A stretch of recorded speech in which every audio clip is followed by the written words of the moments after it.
We know Elon Musk is an unpredictable guy, but sometimes he outdoes himself. He just went from saying Anthropic hates Western civilization to selling them every chip he has in a few months. In February, he called them hypocrites, and he asked if there was a more hypocritical company than Anthropic, which I assume was rhetorical. He also said that they were doomed to become the opposite of their name, which would be misanthropic. Pray that I never cross Elon. That was 3 months ago. This week, Anthropic signed a deal to use every single chip in Musk's Colossus One data center.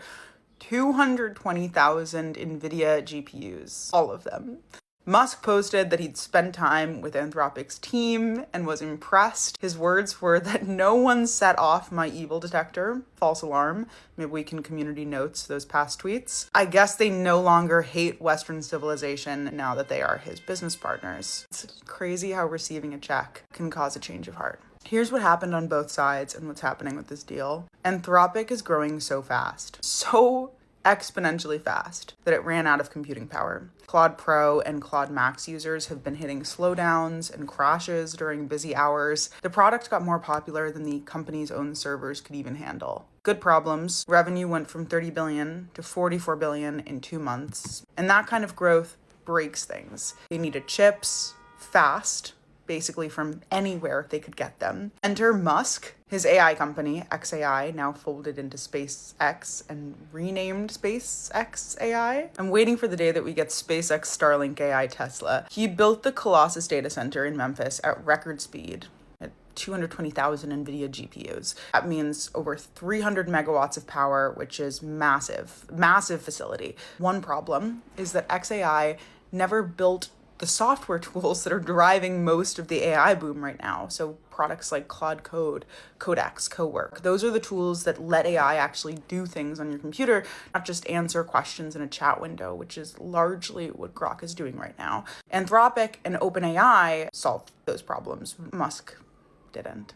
And he knows it. So he's sitting on one of the biggest data centers in the world, full of chips that his own company isn't burning through fast enough. He has supply, Anthropic has demand. There's a cost to everyone's pride. Semaphore's tech editor had a really good way of putting it, which was, if the Gap orders too many clothes and Uniqlo doesn't order enough, Gap isn't just going to sell its inventory at Uniqlo stores. But in AI, chips are just chips. It doesn't matter whose logo is on the building. They're selling the cotton.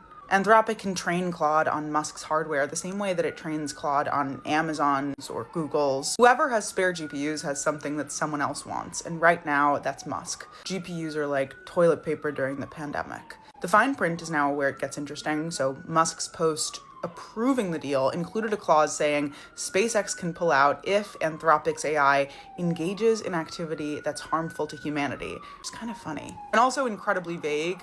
Presumably the criteria for harming humanity is decided by Elon himself. So he's making a deal, but now he does get to decide whether he's saying their AI is good for humanity. Elon is the arbiter there. Anthropic agreed to that because they needed the chips that badly, and you gotta let Elon be Elon. In a sense, however, there is a bit of a double-sided hostage negotiation feel to this. They say that a good business deal is one where, each side is a little bit unhappy. That's what I imagine doing business with Elon Musk is like. So everyone's friends for now. We have new strange bedfellows because now compute is currency or toilet paper. No matter what you call it, Anthropic can't get enough.